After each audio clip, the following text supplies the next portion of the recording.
میں جرمنوں سے کیوں پٹوایا لاکھوں کی تعداد کے اندر؟ معلوم ہوا کہ اللہ کا معاملہ جس قوم سے بھی ہے کووننٹ ہے، وہ میثاق ہے ہمارا اللہ کے ساتھ، میثاق قرآن ہے ہمارا، ان کا میثاق تورات تھی، پکڑو اس کو، خذوا ما آتیناکم بقوۃ، پکڑو اس کو مضبوطی کے ساتھ جو ہم نے تمہیں دیا ہے۔ اگر اس سے بے وفائی کرو گے تو ہم سے کوئی تعلق نہیں، بلکہ تم مجرم ہوگے اصل۔ باقی لوگوں کے پاس تو کتاب ہے نہیں، شریعت ہے نہیں، دین ہے نہیں، ان کو تو پہنچانا تمہارے ذمہ تھا، تم تو ان کو کیا پہنچاتے، خود اس سے بے وفائی کر بیٹھے ہو، لہذا ساری دنیا کی گمراہی کی ذمہ داری بھی تمہارے کندھوں پر ہے۔ یہ ہے وہ جرم جس کی بنا پر سزا ملے گی، سزا کے مستحق ہیں ہم، اور ہم میں سب سے بڑھ کر عرب ہیں جن کی مادری زبان عربی ہے، جن کو صرف نحو پڑھنے کی ضرورت نہیں قرآن سمجھنے کے لیے، وہ تو از دل خیزت بر دل ریزت، براہ راست کمیونیکیشن قرآن سے ہو رہی ہے، وہ بے وفائی کریں تو ظاہر بات ہے مہا مجرم وہ ہے۔ لیکن پھر غیر عرب مسلمانوں میں اس وقت روئے ارضی پر سب سے بڑی مجرم قوم 10 کروڑ مغربی پاکستانی ہے۔ یہ میں ڈنکے کی چوٹ کہہ رہا ہوں اور بہت عرصے سے کہہ رہا ہوں، اس لیے کہ ہم وہ لوگ ہیں کہ جنہوں نے اسلام کے نام پر ملک بنایا۔ کوئی ملک دوسرا دنیا میں اس وقت اسلام کے نام پر نہیں بنا۔ ہم وہ لوگ ہیں پاکستان بنانے کے لیے لاکھوں جانیں مسلمانوں کی کلمہ گوؤں کی گئیں اور ہزاروں عصمتیں لوٹی، اور نہ معلوم کتنی مسلمان لڑکیاں اور عورتیں جو ہے رہ گئی پھر بھی ہمیشہ ہی سکھوں کے پاس، اور وہ آئی نہیں پاکستان اس اسلام کے نام پر۔ اور کیا کیا ہے ہم نے؟ 46 برس ہو گئے، اس کہاں اسلام ہے؟ لہذا اس سے بڑی مجرم قوم عربوں کے بعد ہم یہ کہہ سکتے ہیں ہمارا عام آدمی قرآن نہیں پڑھتا، قرآن جانتا نہیں، ٹھیک ہے، اپلی ہے کچھ نہ کچھ، اس اعتبار سے ان کے بعد نمبر ہمارا ہے، لیکن باقی پوری دنیا کے مسلمانوں سے بڑھ کر مجرم ہیں۔ اور ہم اصل میں نہ صرف یہ کہ خود اپنے حصے کے مجرم ہیں، بھارت کے مسلمانوں کا بھی سارا وبال ہماری گردن پر ہے۔ آج میں چاہتا ہوں کہ اس کو آپ اچھی طرح نوٹ کر لیں۔ بھارت کے مسلمانوں نے، جسے آپ فرض کفایہ کہتے ہیں، نماز جنازہ فرض کفایہ، چند لوگوں نے بھی کسی مسلمان کی نماز پڑھ لی تو سب کی طرف سے ادا ہو گئی، کسی نے بھی نہیں پڑھی تو سب مجرم ہو جائیں گے، بستی کے سب لوگ مجرم ہو گئے۔ بھارت کے مسلمانوں نے فرض کفایہ ادا کیا جب پاکستان بنوا دیا آپ کو، اور اس کی قیمت آج بھی وہ دے رہے ہیں، کھلے نعرے لگ رہے ہیں، مسلمان کے 2 استھان، پاکستان یا قبرستان، تیسرا کوئی جگہ نہیں۔ ڈنکے کی چوٹ کہا بابری مسجد کے بعد LK اڈوانی نے، ہم ساری مسجدیں گرا دیں گے ہندوستان میں، کوئی مسجد باقی نہیں چھوڑی۔ ڈنکے کی چوٹ اعلانیہ، یہ سب کچھ ہو رہا، اور یہ نعرے تو نہ معلوم کب سے لگے، اور نہ معلوم کب سے میں یہاں ان مسجدوں کے اندر بھی اور اپنی تقریروں میں غور کرتا رہا کہ کیا وہاں ہو رہا ہے، لیکن ہمارے تو کان پر جوں نہیں ریگتی، ہمارے تو وہی دھندے ہیں، وہی کاروبار ہے، اپنا بزنس ہے، اس کے سارے مسئلے ہیں، اس کی اپنی بلڈنگیں ہیں، اپنی موٹریں ہیں، اپنے ٹیلی ویژن ہے، اپنے کئی کورسز کے ڈنرز ہیں۔ اللہ خیر صلی اللہ، ہمیں بحث کیا اسلام سے؟ تو بتائیے ہم سے بڑا مجرم کون ہوگا؟ آج جو کچھ ہندوستانی مسلمان پر بیت رہی ہے اس کا جرم ہمارے کندھے پر۔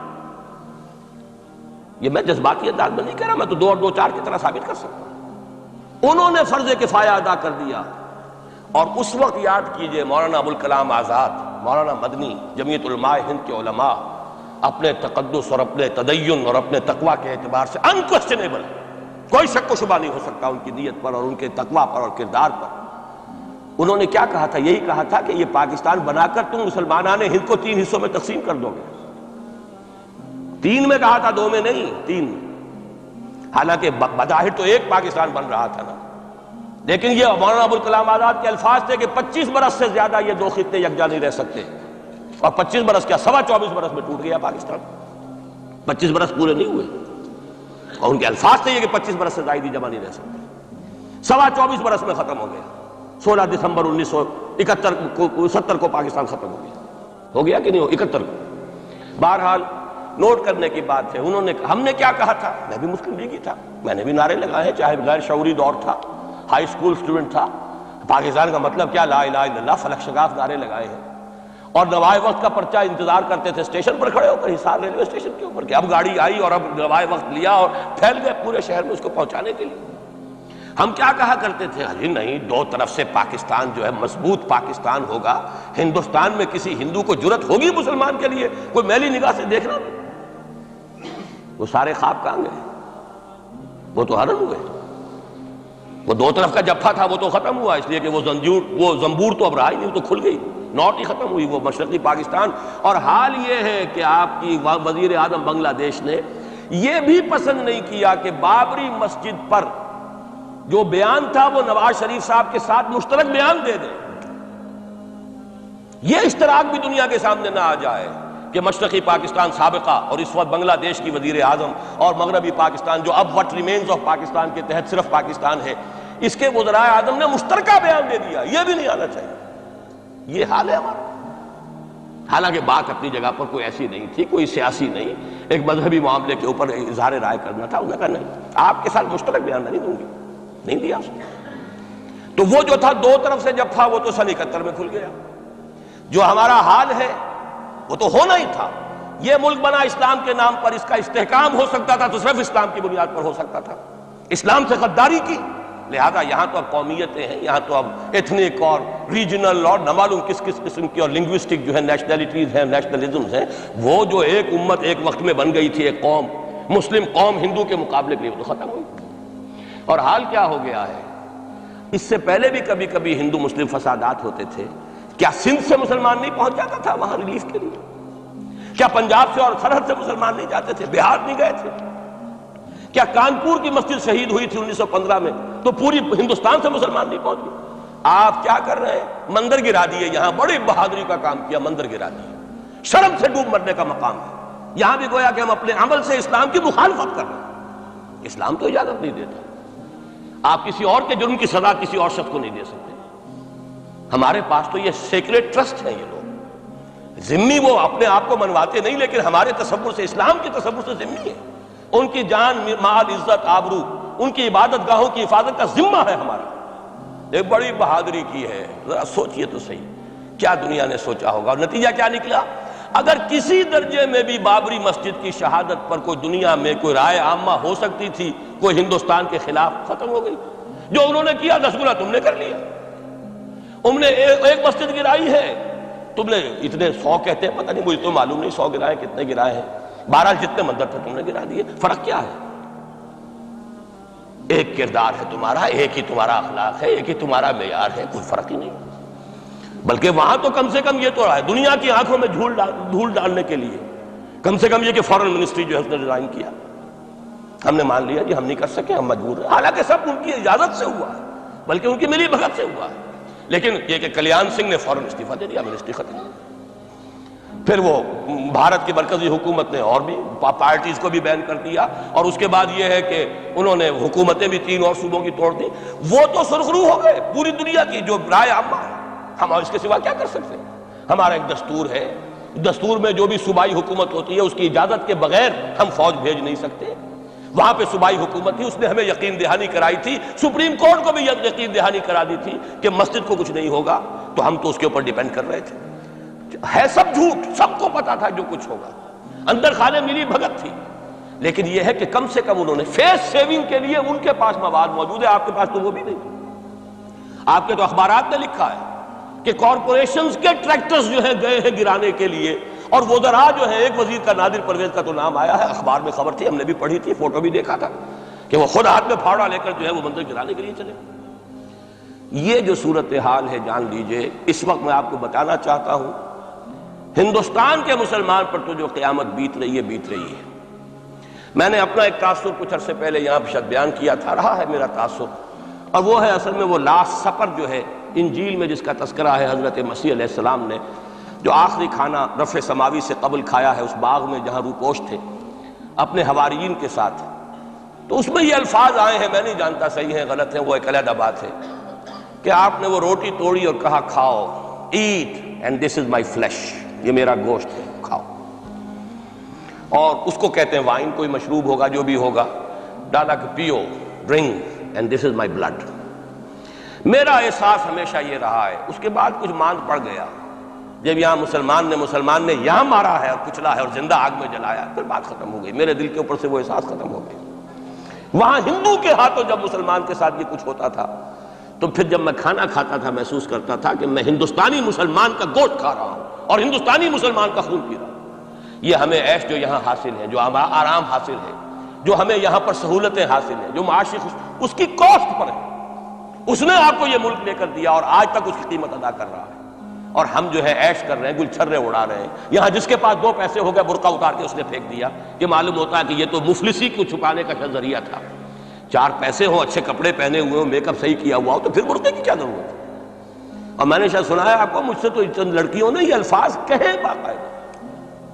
میں جب پریکٹس کرتا تھا لاہور میں کرشن نگر میں، تو ایک گھرانے کی، اور مجھے معلوم ہوا کہ ان کے والد انتہائی نیک تہجد گزار، کئی لڑکیاں تھیں بہنیں، ایک ہی تقریباً عمر 200 سے 1.5 سال کی، کبھی وہ آتی تھی کلینک میں میرے تو برقعے سمیت، کبھی آ رہے ہیں تو بغیر برقعے کے۔ میں نے پوچھا یہ کیا تماشا ہے آپ لوگوں کا، کبھی بغیر برقعے کے کبھی برقعے سمیت۔ صاف جواب دیا، میں ان کے الفاظ کوٹ اینڈ کوٹ میں ان کے الفاظ کوٹ کر رہا ہوں، ڈاکٹر صاحب جب ہمیں کوئی میک اپ کرنے کا، کپڑے بدلنے کا موقع نہیں ملتا تو ہم برقع پہن لیتے ہیں، اور جب ہمیں موقع ملتا پھر ہم برقع کائے کو پہنتے ہیں۔ تو گویا کہ اس کو چھپانے کا ذریعہ برقع ہے کہ کپڑے میلے ہیں، میک اپ نہیں کیا تو لہذا برقع پہن لیا۔ یہ ہے حال پاکستان میں اسلام کا جو ہم نے بنایا ہے۔ تو میں جو کچھ دیکھ رہا ہوں وہ یہ ہے کہ ہندوستان میں تو قیامت، اب وہاں جو آفیشیل فگرز ہیں 1000 1200 کتنے ہیں، لیکن کم سے کم 10,000 آدمی، اور اب یہ چین ہے فسادات کی۔ کل کے اخبار میں احمد آباد کی تھی، کبھی کہیں ہے کبھی کہیں ہے، اور واقعہ یہ ہے کہ تبصرے یہ ہو رہے ہیں کہ ہندو فنڈامنٹلزم از آن دی رائز۔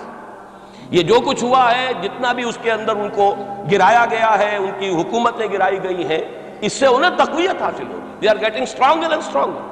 کانگریس کے لیے اب اپنی جو ہے جان بچانی مشکل ہے، اور اس وقت سب سے بڑا ان کے لیے جو ہو گیا وہ یہ ہے کہ وہ کمیونسٹوں کی سپورٹ کے بغیر چل نہیں سکتے، اور کمیونسٹ جو ہے وہ ان کی جو اس وقت وہ امریکہ کے زیر اثر جو اپنی اکنامک پالیسیز چینج کر رہے ہیں اس کا ساتھ دینے کو تیار نہیں، تو یہ ڈائلیما ہے۔ جبکہ ادھر جو ہے وہ بالکل جو ہندو ذہن ہے وہاں کا ریوائولسٹ ہے وہ پوری طریقے سے قائم۔ تو اب اس وقت میں اس کے حوالے سے عرض کر رہا ہوں کہ ہندوستان اور پھر پاکستان کو علیحدہ نہ سمجھیے، اس لیے کہ ہندوستان کو اگر انہوں نے مسلمانوں سے یا اسلام سے خالی کرا لیا تو پھر ان کے بعد ان کا ٹارگٹ جو ہے پاکستان تو ہے ہی ہے، ہم تو ان کے ٹارگٹ نمبر 1 ہیں۔ ذہناً انہوں نے کبھی پاکستان کو تسلیم نہیں کیا، اور ہمارا اب ساتھی ہے کون؟ اللہ پر تو نہ یقین نہ اس سے ہمارا تعلق، جو معاملہ نہ دارت سخن آشنا نہ باشد۔ اللہ سے تعلق کیا ہے ہمارا؟ اللہ سے کون سی دوستی ہے؟ اللہ کیوں ساتھ ہے ہمارا؟ ہم تو مجرم ہیں نمبر 1 اس کے، اور باقی دنیا میں جن پر سہارا تھا، جن پہ تکیہ تھا، وہی پتے ہوا دینے لگے۔ وہ تو بالکل امریکہ کی پالیسی معلوم ہوتی ہے کہ ہمیں تو ہاتھ پاؤں باندھ کر جیسے ہندو کے سامنے ڈال دیا جائے۔ کبھی وہ ٹیررسٹ اسٹیٹ قرار دینے کی دھمکی آ جاتی ہے، فیلرز کی شکل میں آ جاتی ہے۔ یہ فیلرز دیے جاتے ہیں اس لیے تاکہ بات پہنچ جائے۔ اگر صرف بات اس طریقے سے انڈائریکٹلی پہنچنے سے مطلوبہ مقصد حاصل ہو جائے تو خام خواہ براہ راست کہنے کی ضرورت کیا ہے؟ وہ مطلب تو حاصل ہو۔ سب نے سجدہ سہو کیا ہوا ہے، ہمارے ہاں ہر ادارہ سجدہ سہو کر چکا امریکہ کے سامنے، ٹوٹل سرنڈر۔ اور یہ بات جو قاضی حسین احمد صاحب کہہ رہے ہیں 100% درست کہہ رہے ہیں، 100% درست کہہ رہے ہیں۔ ٹوٹل سرنڈر، چاہے وہ بے نظیر ہو، چاہے وہ نواز شریف ہو، اور چاہے وہ کوئی اور ادارہ ہو آپ کا جو یہاں پہ قوت کا اصل سرچشمہ ہے اور منبع ہے، سب کے سب 100% جو ہے اس کے سامنے سجدہ کر چکے ہیں۔ یہی وجہ ہے کہ وہ بے نظیر کا ساتھ نہیں دے رہے۔ بے نظیر کا ساتھ کائے کو دے؟ اگر نواز شریف ان سے بڑھ کر، ہم بھی ہیں دربار کے، اگر یہ کہنے کے لیے وہ ان سے بڑھ کر تیار ہو تو اسے کیا ضرورت پڑی ہے؟ اس کی کون سی کوئی رشتہ داری ہے بے نظیر کے ساتھ یا کسی اور کے ساتھ؟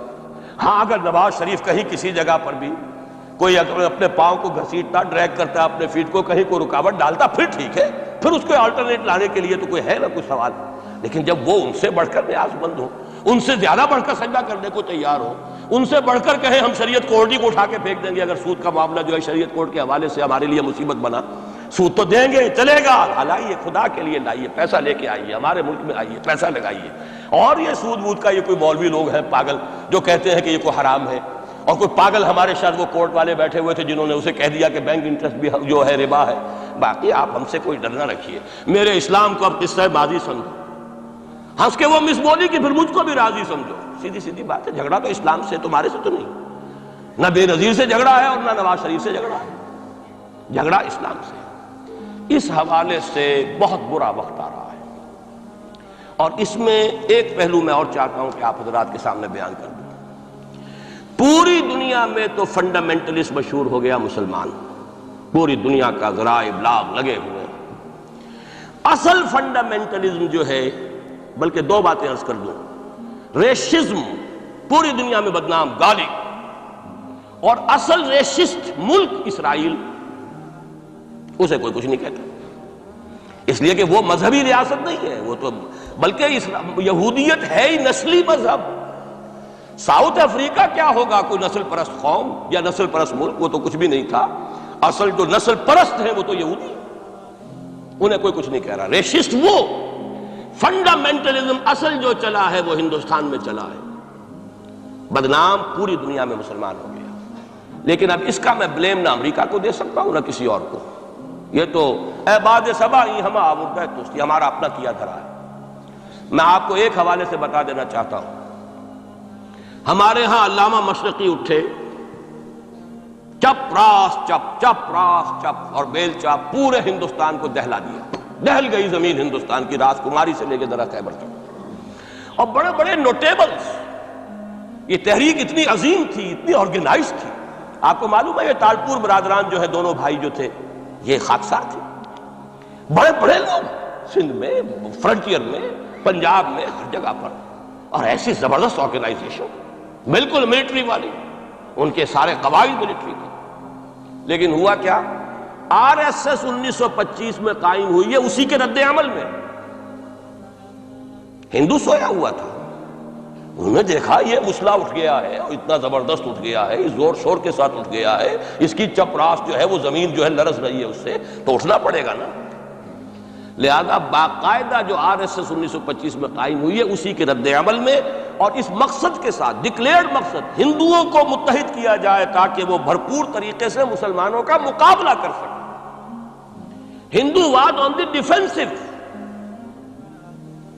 لیکن 1925 سے لے کر آج تک کتنے سال ہو گئے؟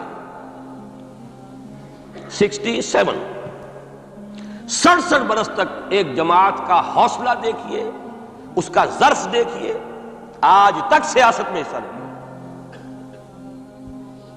پاور پالیٹکس سے کوئی تعلق۔ 67 لانگ ایئرس، اتنی فالوئنگ ہے کہ ویسٹ میں تو اتنی موٹی موٹی کتابیں چھپی ہیں، شکاگو یونیورسٹی سے اتنی موٹی کتاب تھی، برادرہڈ ان سیفرن، آر ایس ایس کے اوپر ڈاکومنٹ۔ 25 لاکھ ان کا اس وقت کارڈر موجود ہے، جو کہ ان کا ٹرینڈ ہے، والنٹیئر۔ لیکن وہ جماعت الیکشن میں نہیں آئی۔ کچھ اپنے اثر تحت کچھ اور لوگوں کو لڑو، اور آپ نے نام بھی نہیں سنا ہوگا، اس کے 3 امیر یا گرو جو ہے گزر چکے ہیں، تیسرا ہے اس وقت۔ پہلا ڈاکٹر بالی رام ہیجواڑ، کسی نے نام سنا آج تک؟ کوئی پرسنل پبلسٹی کی کوشش کی اس نے، کام کی۔ دوسرا مہادیو گولوالکر گرو جی، کسی نے نام بھی نہیں سنا ہوگا۔ اس وقت کون ہے؟ بالا صاحب دیورس۔ یہ 3 ان کی عمارتیں کہہ لیں یا جو بھی کہہ لیں، خلافتیں ہیں جو آئی ہیں، اور ایسا منظم نظام ہے، لیکن کہیں سیاست میں سے ہمارا فنڈامنٹلسٹ سیاست کے میدان میں آ کے زیرو ہو چکا۔ پہلے تو علامہ مشرقی اٹھے تھے، وہ تو ویسے ہی ایک جوش کے اندر آ کر ایک خاص جذباتی کیفیت میں اپنی موومنٹ کو کال آف کر کے بیٹھ گئے۔